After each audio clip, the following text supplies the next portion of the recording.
I had no idea Alaska had this sort of beauty. I mean, you hear about it, you read about it, and you see pictures, but until you experience it firsthand, there's no comparison. Alaska is made for explorers, for people who crave the excitement of discovering new frontiers.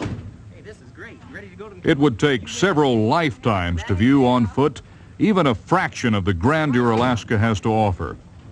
And sightseeing by car is greatly restricted by the state's limited road system. The way of the eagle, to flight see, is the only way to transcend into the very heart of Alaska, known as McKinley.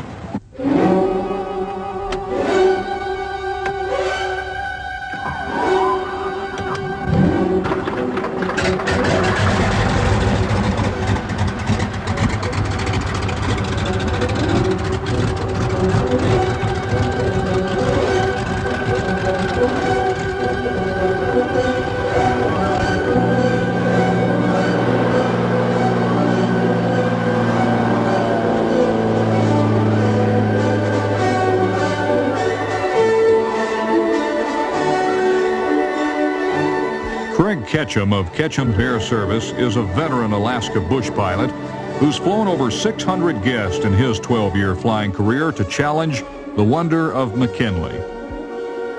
Below, the shores of Lake Hood are rimmed with over 400 small aircraft.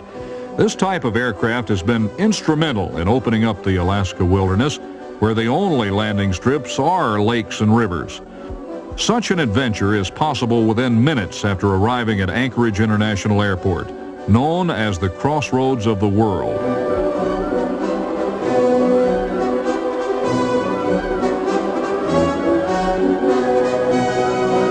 Within minutes, a sweeping kingdom of tundra, forest, and lakes form a natural barrier that forces civilization to lose its grasp on the land and remain on the horizon. Yet not even the hardiest life forms can withstand the ravages of the Ruth Glacier.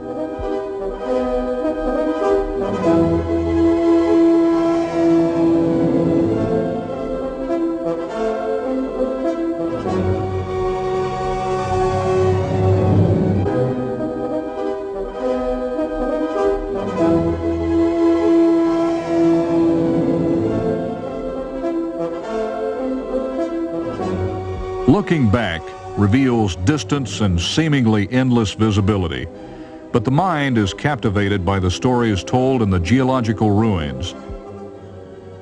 Glaciers are the scalpels of nature. Their icy edges have gouged valleys and canyons out of granite bedrock, and their grinding weight have reduced majestic mountains into pulverized silt. This is the power that shaped the North American continent over 10,000 years ago.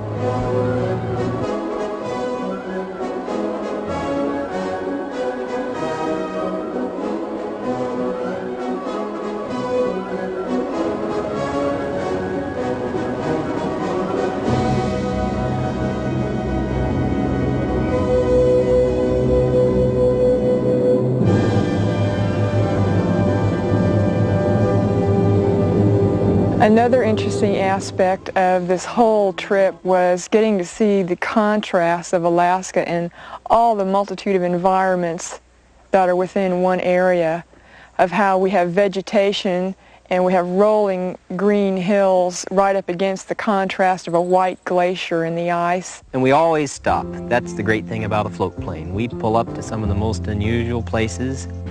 That's the fun part, is to get out of the airplane, open up a box lunch, and eat potato chips and talk about the glacier and what we've done so far.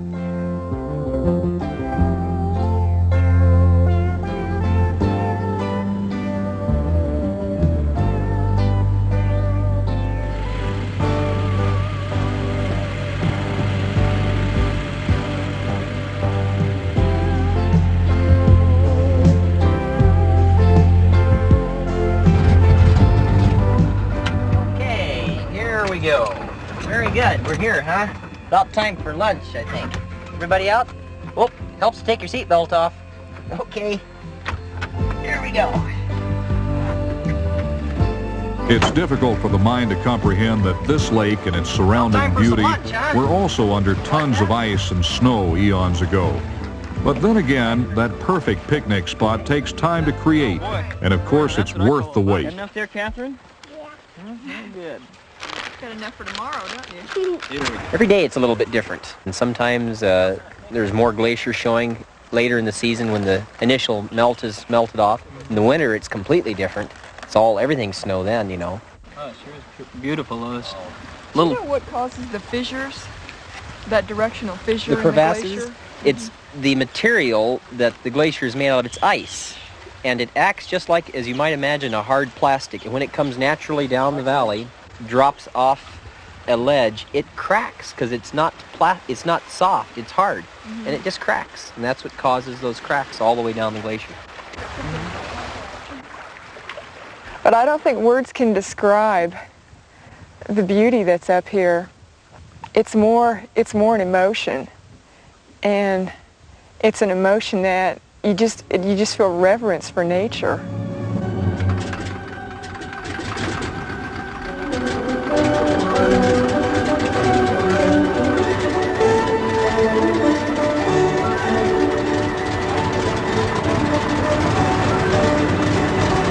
From where we begin our climb, the elevation of the base of the Ruth Glacier is about 800 to 900 feet above the sea level. And within 20 miles, Mount McKinley goes right up to 20,000 feet, so it's a very rapid rise. In fact, in that respect, it's the highest mountain in the world, much higher than Mount Everest, which starts in the 17,000 foot range in the Himalayas. So it's a very dramatic mountain, very beautiful.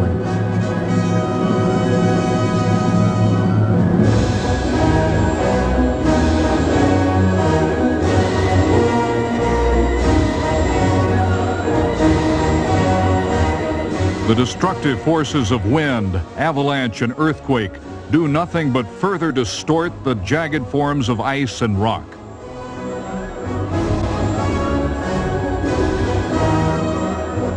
Ice-crusted peaks guard the spectacle that is soon to come, the womb of the glacier, the Ruth Amphitheater. Barren and cold, scarred and worn from the ice creations it has spawned, the amphitheater serves as nothing but a monument to a time when ice ruled over man and beast.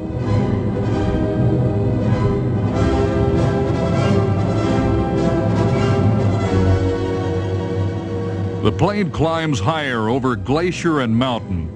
Perspective has lost all meaning. Nothing exists but enormity.